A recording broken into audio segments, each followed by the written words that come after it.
Hello friends and family, we're back again with a brand new edition. Today we're going to be talking about the upcoming election in Nigeria.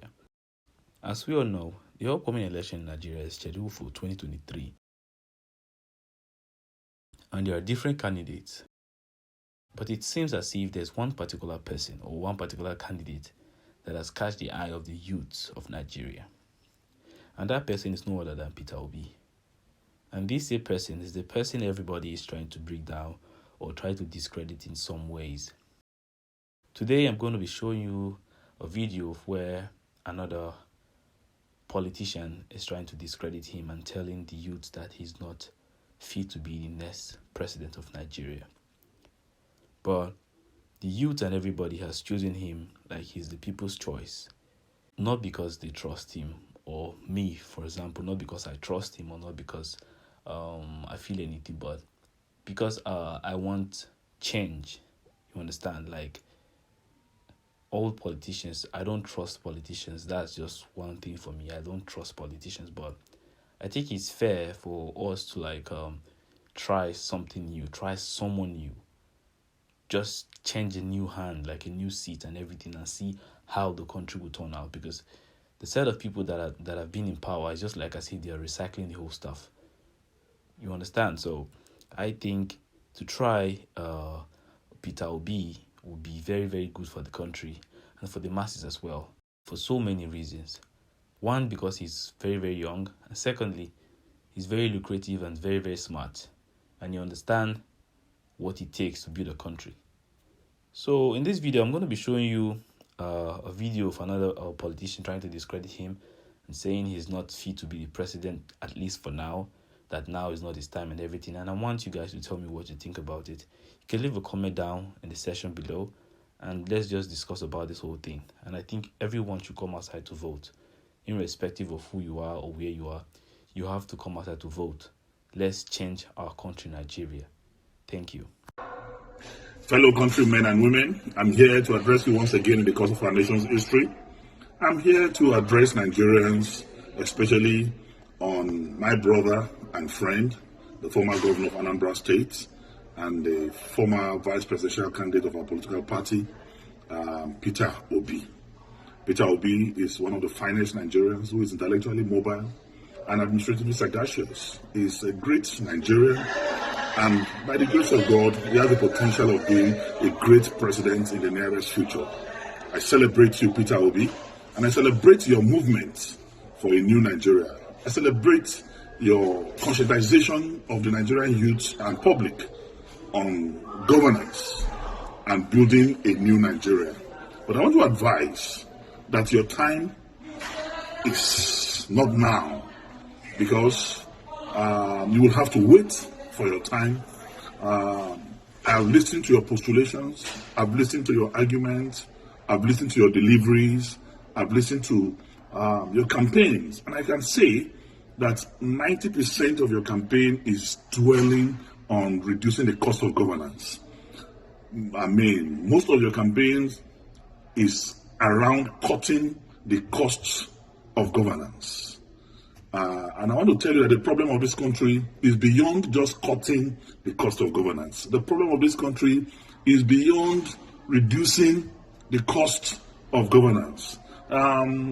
I'm not saying that is deceptive, I'm not saying it's pretentious, but I'm telling you that it is less than 1% of our national problem. Beyond cutting the cost of governance, and I want to say that cutting the cost of governance, you don't need to be a president to cut the cost of governance. If you have a very effective Minister of Finance, you have a very effective Minister of Budget and Planning, you have a very effective CBN governor, you can cut governance. You have a very effective chairman of the economic team. You can cut governance with the cooperation of a president. But I want to say that that is not our major problem today in this country. What we need today in Nigeria is to unify this country.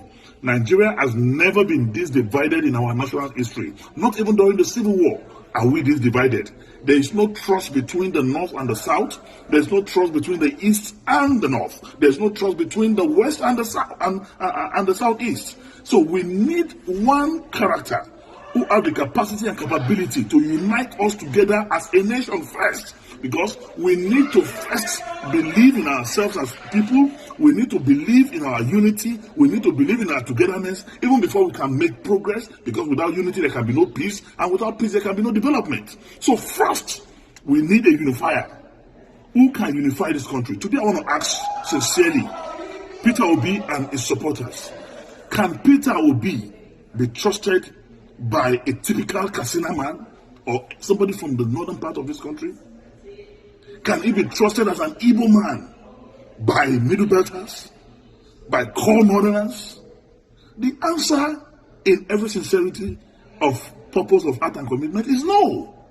So we need one Nigeria who is going to be trusted by every part of this country, who the North will believe in, who the South will believe in. And that person, without blinking my eyes, is Atiku Abubakar, who, when it was dangerous for any northerner to talk about the issue of devolution of powers, when it was dangerous for any northerner to talk about the issue of restructuring, he did, with every boldness in him. Today, Atiku Abubakar married a Yoruba man, have Yoruba sons. Atiku Abubakar married Igbo woman, he has Igbo children. Atiku Abubakar married Hausa woman, he has Hausa children. Married a Fulani woman, he has Fulani children. He's a pan-Nigerian, he's a true African Nigerian man. Only him, among those who are candidates of presidential, who are candidates of any political party today, seeking for the presidency of this country, have the capacity and potential to bring us together as a nation. So I want to say, it is time for us to think. I encourage the crusade, the movement started by Peter Obi to continue. Move from campus to campus, move from community to community, move from one progressive group and organization from this country to another, to campaign for the new Nigeria that is to come, and be part of the movement of Atiku Abubakar to rebuild, to restructure, to reorganize, and reboot Nigeria as a country. We must speak the truth, and the truth is the truth. You are a great Nigerian. I salute your political and intellectual sagacity. You are one Nigerian that I know. Tomorrow, there's a space for you. But for today, let us forget the social media drama. Let us forget the diaspora euphoria. The truth of the matter is we need a unifier. We need one Nigerian that can solve the problem of insecurity in this country. We need a Nigerian that will have intel from every security facet of our national life. We need a Nigerian that will get intel from Cameroon, from Chad, from Mali, from Benin. We need a Nigerian that has that capacity to solve the problem of Boko Haram, banditry, and kidnapping, because he has intel and connection with the security network in the South African region. And that Nigerian today is Atiku Abubakar. In a country with a per capita income of $2,000, people are paying $100 million to run for office. But in America, where we learned it from, with a per capita of $75,000, almost $70,000, you don't pay $5,000 to run for office. But here, $100 million is $200,000. So they've raised the bar of entry because it's become a criminal organization. You can stop that by electing good people. When they come in, they will lower that entry. They will stop it because it's wrong. It shouldn't be. In a country where you're paying lecturers, professor in a university is earning 400,000 naira, $1,000. You're asking somebody to contest for governor with $200,000. That means no professor can ever. Ask even all of us who are paying it to bring our tax clearance, so we show where we earn such money that we are using to pay for that. So you have allowed that system has been criminalized, and you must deal with it by voting the right candidates and asking them even, what will you do when you enter about these fees? This is time to answer it. So you take note. PETER Obi said when he becomes this, he will remove all those charges. You take note. If it doesn't, when he goes in, you insist. It is for the people to say no to those of us in office. What we do is that we are celebrating the same criminality. Look at what Senator did today. He came in here, he apologized because he knew he was late. There was a time fixed for this thing, 5 o'clock. I have been in office as governor.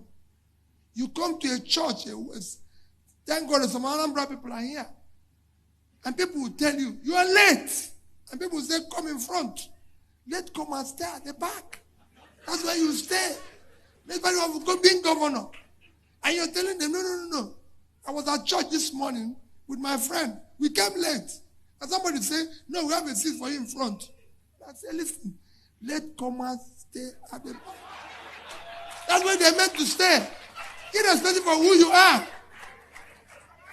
You have to stop celebrating what is wrong.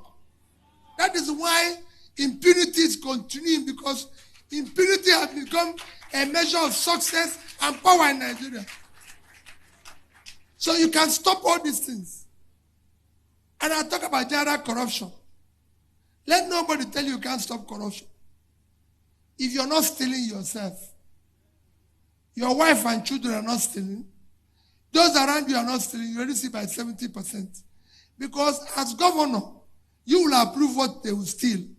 So when you approve to take your own, everybody will start adding his own. But if you're not taking, nobody will add. Quote me anywhere. I've been governor for 8 years. And they will tell you, go and show me where anybody added his own in Anambra State. Because I have to take first now. Before you take. So if the leader is not taking, I'm not a center. If I'm not taking, you can't take. So I have to start. There's so many offices that we need to, you can abolish, that leads to corruption. And when you abolish them, it will not happen.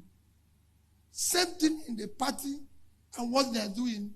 And my friend in the Young Democratic Party and Young Progressive Party, which I'm encouraged with what they're saying, and let them continue in that direction.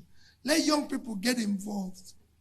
And your getting involved is to challenge this rascality, challenge this corruption, not for you to come in and become part of it. When you become part of it, you're hurting yourself. Because most of the people who are at the exit stage, none of you today knows that your country is borrowing money that is not payable until 2050, 2055, when all of us will not be there. Go and check the bonds we are issuing, Euro bonds we are issuing today. Senator knows when they approve it, in 2055, soon we'll start borrowing 2060. And we won't be there when it matures. We will have all gone. And we are not putting anything in the sinking fund to pay it. Because if you have a sinking fund, you're servicing it, you're saving. So start questioning your local government chairman. Start questioning your governor. This is time to remove all those appendages. His Excellency, Honorable, Dishonorable. Let's bring them to their name. So until when they end it, we call them. Thank you very much.